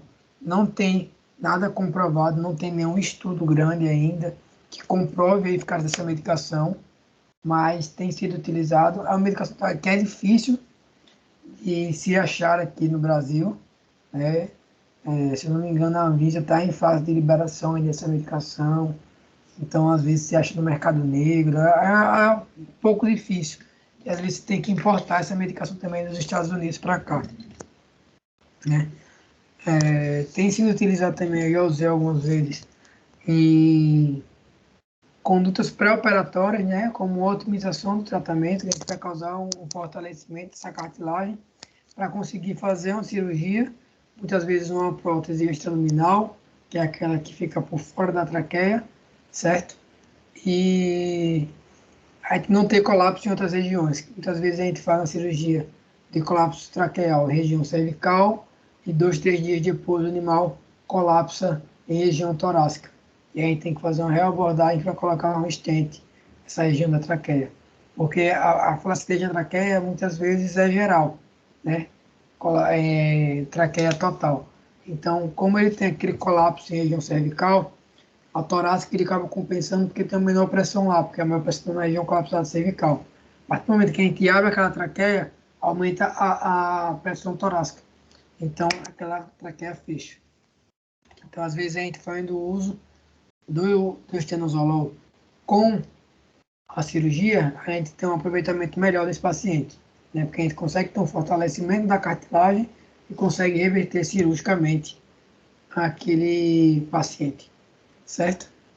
Então, aqui é um animal com colapso de traqueia cervical, certo? E com a prótese extraluminal. Essa mola aqui é uma espiral, que é feita à base de nitinol, um tipo de polipropileno, certo? É um material cirúrgico que a gente coloca. Então, a gente faz a abordagem cervical aqui, ó, para ver um pouco de acúmulo de ar, que é pelo acesso cervical, certo? É comum a gente ter esse acúmulo de ar aqui alguns dias, pelo acesso. É comum ter acúmulo de seroma também, pelo manuseio muscular, entre ressaltar muitas vezes a traqueia, sua musculatura dorsal. Então, é uma cirurgia que a gente pode ter algumas complicações um pouquinho aí no pós-operatório. A gente passa a prótese e vem rosqueando ela até a região específica. Essa prótese é feita sob encomenda. Ela tem algumas medidas e diâmetros específicos, que aí no raio-x a gente vai medir a região com menor estenose, com maior estenose, e a região com normal da traqueia. E o diâmetro não, o tamanho total dessa traqueia. E aí, com base nisso, a gente vai fazer o pedido da prótese, né? Ou o pedido específico, ou mais próximo da nossa realidade. Eu vou conseguir colocar o tamanho certo. Tá bom? Essa é a prótese extraluminal.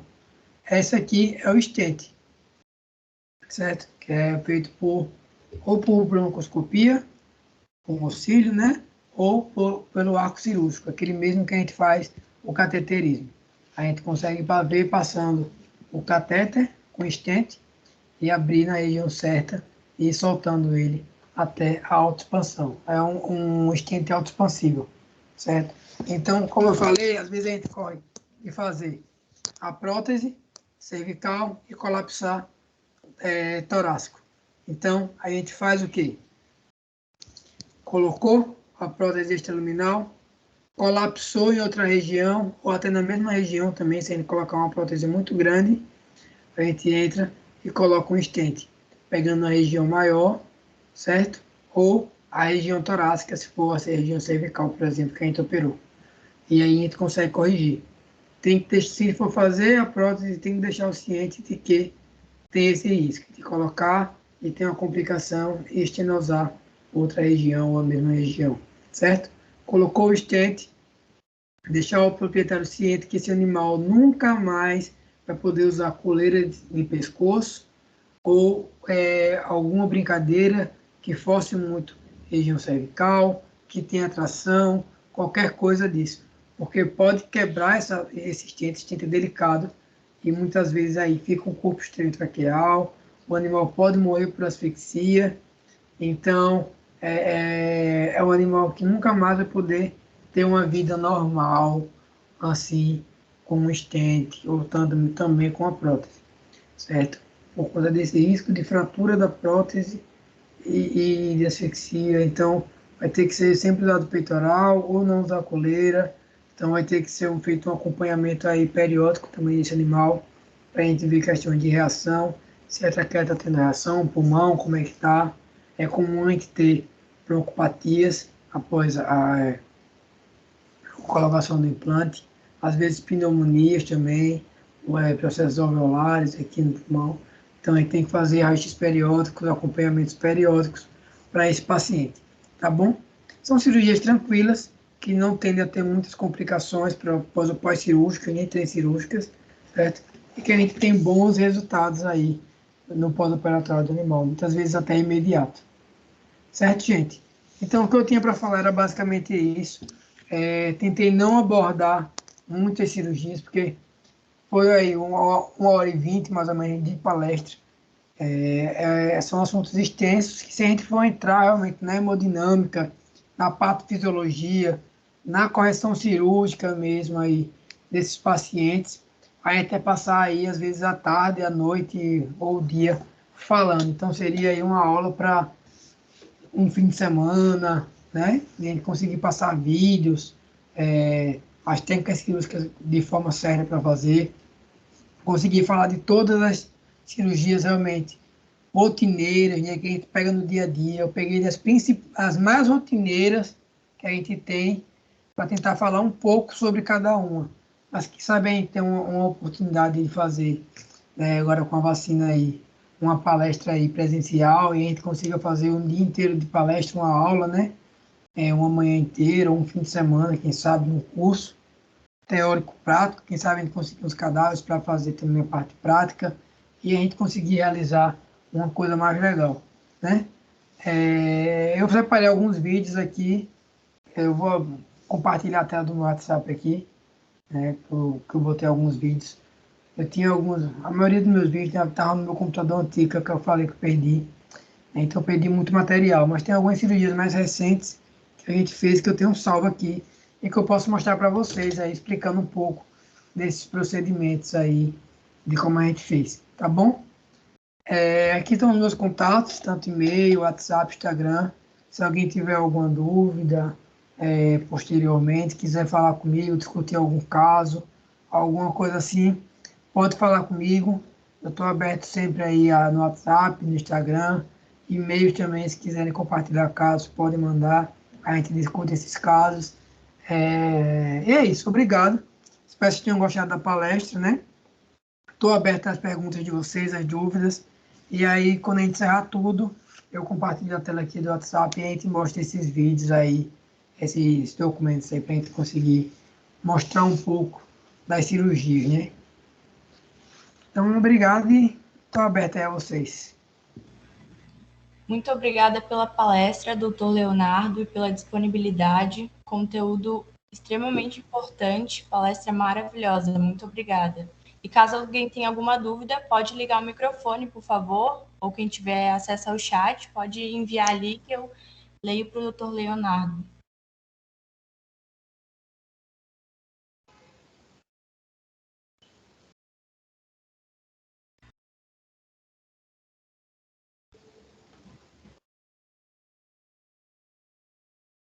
A Carol vai enviar novamente a lista de presença ali no chat e caso alguém não consiga ter acesso ao chat, a lista também está disponível lá na bio do nosso Instagram.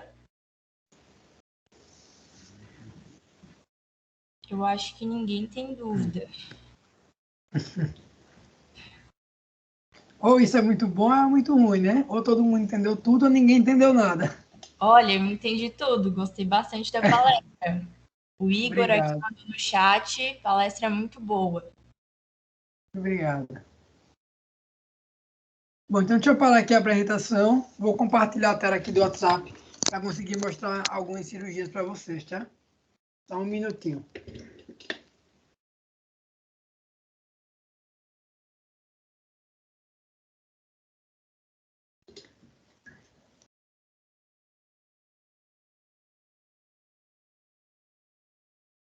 Estão conseguindo ver aqui a tela?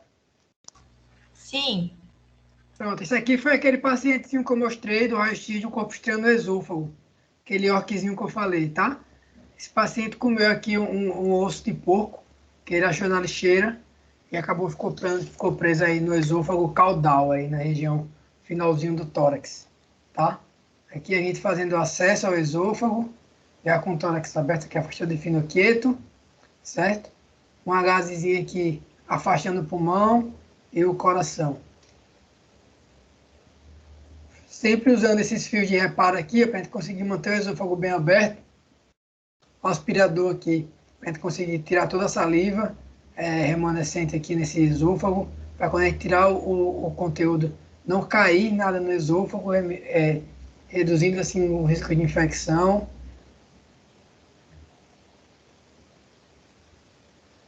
e aqui fazer a remoção do osso.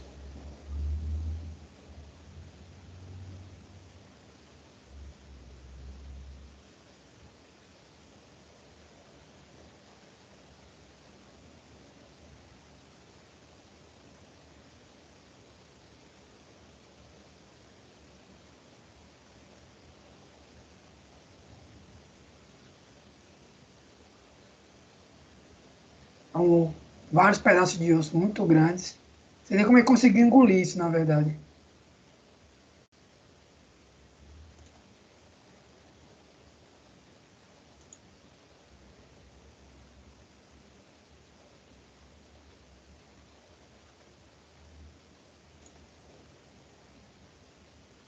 Vem saindo mais osso.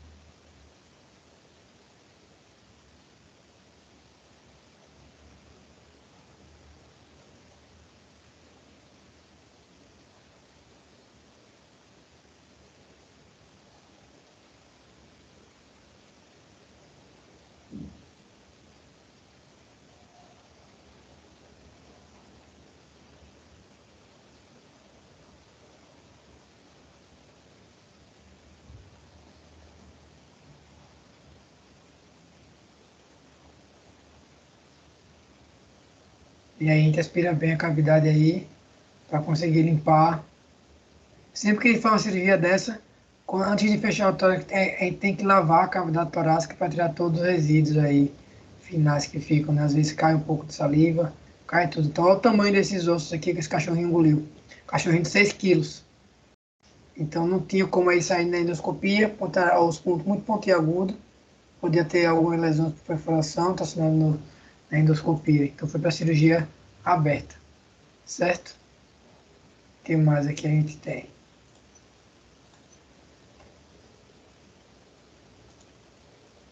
Aqui a gente fechando, fazendo o fechamento do esôfago. Então fazendo sempre o padrão Swift, ó, o coração batendo aqui embaixo, a gase cobrindo para ocluir o pulmão. Fio absorvível. Esse fio que eu estou utilizando aqui é o poliglicaprone, que é um fio monofilamentar, absorvível. E aqui o dreno de tórax com a torneirinha de 3 vias, ó. Enquanto a gente vai fazendo o fechamento do tórax, já vai sendo feita a drenagem para tirar o resto de conteúdo aqui de líquido, de ar, que fique, enquanto está fazendo a oclusão total do tórax, certo? Então é importante que a gente use sempre um dreno específico para tórax, não sonda uretral, porque a sonda uretral ela tem menor calibre. Então muitas vezes com a pressão que a gente coloca na drenagem, ela acaba colapsando, ocluindo. E isso aí às vezes acaba causando em problemas pós-operatórios, que a gente acha que esse paciente não tem pneumotórax ou não tem líquido no tórax, e ele tem da mesma forma, e isso acaba trazendo complicações pós-operatórias. Esse caso aqui foi um caso bem interessante. Foi uma cachorrinha que a gente operou em Aracaju. Ela tinha uma estenose de esôfago iatrogênica por uso de medicação. Ela fez uso crônico de doxiciclina, uma dose muito alta. Então isso gerou uma esofagite nela e acabou gerando uma estenose esofágica com um divertículo esofágico, certo? Então o que acontece? Aqui a gente estava na época sem uma sonda específica para dilatação esofágica, um balão esofágico. A gente não conseguiu, porque foi uma cirurgia meio que de emergência. O cachorrinho não estava conseguindo comer, não estava conseguindo tomar água, estava muito mal. E a gente teve que abordar de qualquer forma, entre aspas, né? Teve que fazer uma abordagem mais radical para conseguir realizar essa dilatação do esôfago. Então aqui a gente usou sonda de Foley de diversos tamanhos. Pode ver que tem mais na mesa cirúrgica aqui. Tem uma já aberta e outra aqui, uma sonda de diversos calibres. Aí começou com a sonda fininha, inflava o balão, puxava para vir dilatando, entrava com outra, inflava o balão, puxava para vir dilatando. Foi uma cirurgia meio improvisada, mas que deu certo. Ela teve uma boa recuperação. Então aqui, ó, com o aspirador, tentando dilatar um pouco com o aspirador cirúrgico, enquanto limpava a saliva que tinha aqui, né? dessa cachorra, a cadelinha Mel. Então, olhem a largura que está esse esôfago aqui, ó. Isso aqui é o divertículo. Tá formando um tipo de megaesôfago, certo? Isso aqui é a região cervical dela. Aqui tá a traqueia lateralizada aqui pelo esôfago. A gente fez essa incisão aqui e aí veio entrando até a região torácica com aquelas sondas que fazem a dilatação. Com o balão esofágico, certo? É muito mais fácil. Ele é um balão, tipo um catéter, esse cateterismo. Você vai entrar com ele fininho, nem precisa abrir, fazer a cirurgia aberta, só pelo esôfago bucal mesmo, você entra lá, e aí ele vem com um relógio de pressão, você vai subindo de acordo com os ATM necessários para realizar essa dilatação, certo? E aí sempre com o uso da endoscopia para a gente ver como é que está dilatando, o tamanho que está sendo ficando esse esôfago e ver se não vai dilatar demais para correr o risco de romper o esôfago. Certo? Aqui é um caso de trauma, um cachorrinho atropelado, uma fratura de costela, avulsão musculares aqui, ó. Então, a gente está usando aqui um afastador que não é de Finochia, é um afastador de Weightliner, por conta dessa quantidade de fraturas de costela. A gente não tinha onde prender o finoqueto aqui. A gente abriu o finoqueto e ele ia separando as costelas, estavam todas fraturadas. Tinha 4 costelas fraturadas aqui, evidenciando uma, 2 aqui, e a avulsão muscular muito grande. Se o animal, a gente abriu a pele, já conseguiu ver o pulmão dentro do tórax.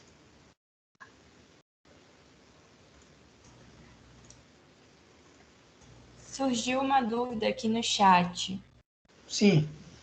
A Maria Carolina pergunta: no caso de incisões no tórax, precisa deixar a pressão negativa após o procedimento?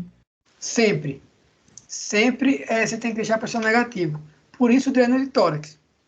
Pelo dreno de tórax aqui, ó, deixa eu voltar. Essa drenagem que a gente faz aqui, a gente está tirando o ar de dentro do tórax. A gente está colocando a pressão negativa lá dentro, certo? O pulmão é uma bomba de vácuo. Sem a pressão negativa, o pulmão não expande, não funciona. Então, se tiver pressão positiva, você vai ter a telectasia pulmonar e não vai ter expansão pulmonar. Então, você vai ter complicações aí que muitas vezes vai levar o animal a óbito, porque ele não vai conseguir expandir o pulmão, não vai conseguir respirar, certo? Quanto mais pressão positiva, mais vai empurrar o pulmão, colapsando ele e gerando a telectasia. Então, sempre, sempre, sempre pressão negativa em um procedimento cirúrgico, certo? E a gente faz isso através do dreno de tórax. Então, aqui a gente consegue ver, ó, uma área aqui de atelectasia pulmonar, já de contusão pulmonar, talvez até uma hemorragia intrapulmonar por lesão, certo? Aqui também, ó, contusão pulmonar, casos de trauma. Costelas fraturadas dos dois lados, certo? Então, no que a gente precisa fazer uma abordagem cirúrgica aí, para ver se não tem nenhuma perfuração pulmonar e para fazer o reparo dessas costelas. Aqui, um caso de hernia diafragmática crônica, esse paciente tinha 9 anos e ele foi atropelado com 1 ano de idade e nunca apresentou nenhuma sintomatologia. Até que começou com 9 anos a apresentar um desconforto respiratório, foi encaminhado para o clínico, que ele solicitou um raio-x de tórax e estava todos os intestinais dentro do tórax desse cachorro. Era um Rottweiler, e aí, quando a gente abriu, sempre que são hernia diafragmática crônica, o acesso tem que ser torácico, por conta que normalmente se formam aderências no mediastino, em grandes vasos e estruturas. Então a gente faz essa abordagem torácica, tá? Aqui, com acesso ao torácico, ó, sempre o cirurgião vai divisando musculatura por musculatura e o auxiliar vem com bisturi elétrico aqui, fazendo a incisão dessa musculatura, camada por camada, para a gente conseguir ter uma melhor oclusão no fechamento, certo?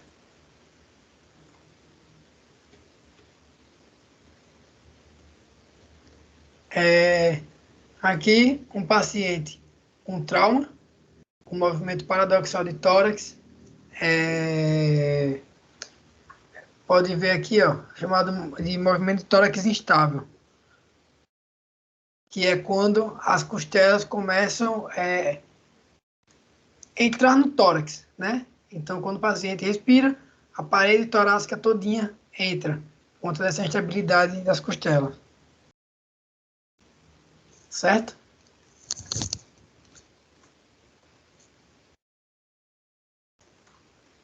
Então, esse mesmo paciente do vídeo, quando a gente abriu a musculatura, ó, aqui, ó, já estamos vendo aqui costelas, esses branquinhos, e pulmão aqui dentro. Então, tá toda lacerada aqui, com muita função muscular, esse paciente. Então, foi uma cirurgia que deu muito, muito trabalho. Foi uma cirurgia de 3 horas e meia, quase 4 horas. Tem, inclusive, alguns vídeos aqui desse procedimento. Ó, a área de avulsão muscular aqui, como tá extensa. Pulmão aqui já com algum processo de cicatrização, de fibrose pulmonar.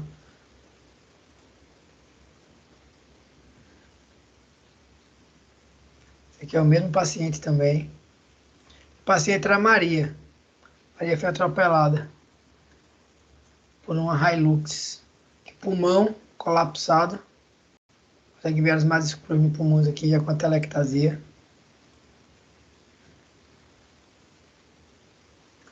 Aqui a gente fazendo a lobectomia parcial, que aqui já estava com a área necrosada do pulmão, então a gente não conseguia fazer uma lobografia para fechar as fissuras feitas pelas perfurações pulmonares. Já tinha diversas perfurações pulmonares. Tinha hemotórax, muito líquido no tórax, também muito sangue no tórax. Então a gente teve que ir aqui com a pinça Satinski, ó. A gente faz a sutura ao redor da pinça, sutura contínua em 2 camadas, e faz a remoção dessa parte do pulmão que está lesionada.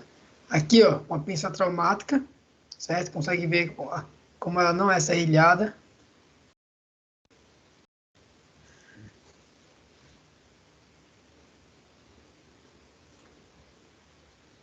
Eu acho que esse é o vídeo da cirurgia da Maria. Aqui, ó. A gente explorando o pulmão, ó. O pulmão quando estava escuro, com várias perfurações, a quantidade de sangue aqui no tórax, ó. Muito sangue solto no tórax. Tudo isso oriundo das perfurações de pulmão. Ela tinha, se não me engano, eram 7 ou 8 perfurações pulmonares. Então aqui é a Maria no pós-operatório imediato, já drenando o resto do líquido torácico. Aqui já sem movimento paradoxal de tórax, recuperando da anestesia. Ela recebeu transfusão sanguínea, estava com as mucosas mais rosadas, né, mais normocoradas. Então aqui o dreno de tórax aqui, ó, com bastante sangue ainda saindo, conteúdo que estava no tórax, né, solto lá dentro. Aqui outra causa de tórax também, ó, de trauma, fraturas de costela. Esse paciente era um Lhasa apis, não, um Shih Tzu, que foi mordido por um cachorro maior. Fratura de costela.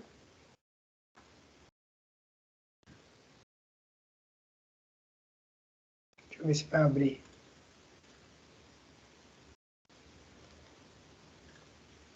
Aqui, ó, sangrando no tórax, tinha perfuração pulmonar aqui.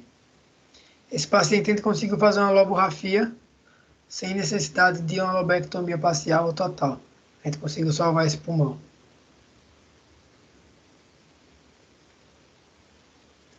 Aqui, ó, já após a lobografia, fazendo recrutamento alveolar. Aqui, ó, a área que a gente conseguiu fazer a sutura. O paciente já está respirando aqui, ó, sendo ventilado na ventilação mecânica, né, fazendo recrutamento alveolar, sem vazamento de líquido. E aqui, com as fraturas de costela, a gente conseguiu fazer o repasse das costelas com fios de cerclagem.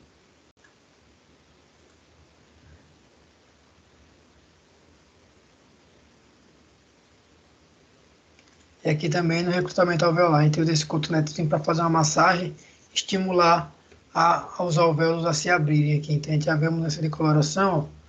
Pulmão um pouquinho mais escuro aqui, é telectásico, já ficando mais rosado, abrindo os alvéolos e ele conseguindo se expandir 100%. Após a expansão total dos pulmões, colocamos a torneira de 3 vias, fechamos o tórax e fazemos a pressão negativa, para que aí esse pulmão consiga ter total expansão e consiga ventilar bem. Certo? Aqui é esse mesmo paciente no pós-operatório imediato. Já fazendo respiração espontânea, com o dreno de tórax aqui também. O curativo já acordadinho, né? Já respirando bem. Está na mesa de cirurgia ainda. Então, foi o paciente também que teve uma boa recuperação aí pós-cirúrgica.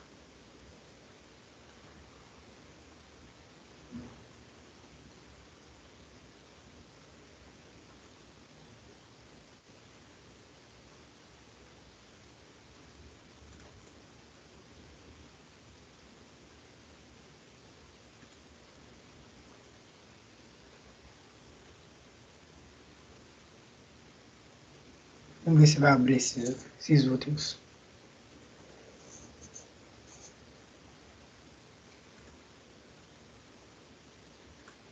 Isso aqui seria interessante abrir. Que é esse mesmo paciente aqui do último trauma, vai na respiração pelas fraturas de costela. Ele tinha 2 fraturas de costela, então dá para a gente comparar a diferença de respiração, padrão respiratório, daquela primeira da Maria, que tinha várias costelas fraturadas com movimento paradoxal, de um paciente que tem um tórax instável, mas que não tem movimento paradoxal. Então, como insufla para fora o tórax. E aqui, ó, foi esse paciente que teve as 2 costelas fraturadas, com que a gente precisou remover. Então, em alguns casos, a gente precisa usar essa tela aqui, a tela de polipropileno, trançada. A gente dobra as bordas e faz essa costela aqui por dentro das costelas, tá? Sempre passa o ponto da tela para a costela, para quando a gente fechar esse ponto, essa costela ir para baixo das costelas e conseguir fazer a oclusão. Para a gente não ter um risco de herniação torácica aqui, uma passar, ou alguma estrutura passar, ou até caso de pneumotórax aí, ou pelo espaço intercostal aberto. Então a gente faça esse tela, certo? E aí fecha a musculatura de forma rotineira normal, certo? A tela é um bom auxílio nesses casos de trauma. Se eu não me engano, na Maria a gente também usou. Então aqui, ó, evidenciando bem a diferença pulmonar, que é no início do recrutamento alveolar. A área telectásica do pulmão, sempre que tiver pressão negativa, se tiver pressão positiva, o pulmão vai ficar desse jeito aqui, ó, região mais escura, certo? Colapsado, atelectásico. O pulmão não abre, então ele se fecha e fica dessa forma. Essa área mais rosada aqui, ó, é uma área que já está mais com os alvéolos brônquios e alvéolos abertos, já está com os alvéolos mais fisiológicos, né? Mais abertos aí, já tem um recrutamento dessa parte. Então, à medida que a gente vai expandindo esse pulmão, ele vai voltando à sua forma fisiológica aqui, expandido e rosinha. Vejam sempre, ó, pinças atraumáticas para manusear o pulmão, tanto este como este. Certo? Vamos ver se abre aqui para a gente fechar esses vídeos com o Nino. Foi o vídeo pré-operatório aí. Gente, preparar ele para cirurgia. Acho que não vai abrir, ó.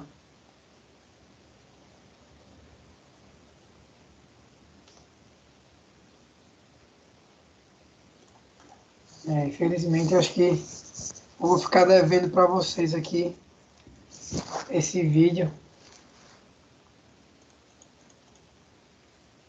do Nino. Aqui a gente fazendo o recrutamento alveolar. Para conseguir passar o dreno e fechar. Eu queria mostrar esse último vídeo, mas aqui abriu. Então, ó, conseguem ver como esse tórax insufla aqui, ó. Esse é um pneumotórax fechado, certo? É um paciente que tem uma lesão pulmonar, tá vazando ar para dentro do tórax, mas esse ar não tem para onde sair e não tem costelas suficientemente quebradas para fazer aquele movimento paradoxal do tórax, ou seja, a pele e a musculatura adentraram ao tórax. Então ele insufla, ó. Ele insufla aqui, não sei se vocês conseguem ver bem aí, mas isso aqui é um movimento de pneumotórax fechado por fratura de costela, certo? Então, realiza a abordagem cirúrgica e o reparo cirúrgico também deste paciente. Tá bom, gente? Então, era basicamente isso que eu tinha para passar para vocês. Caso surja alguma dúvida, posteriormente aí,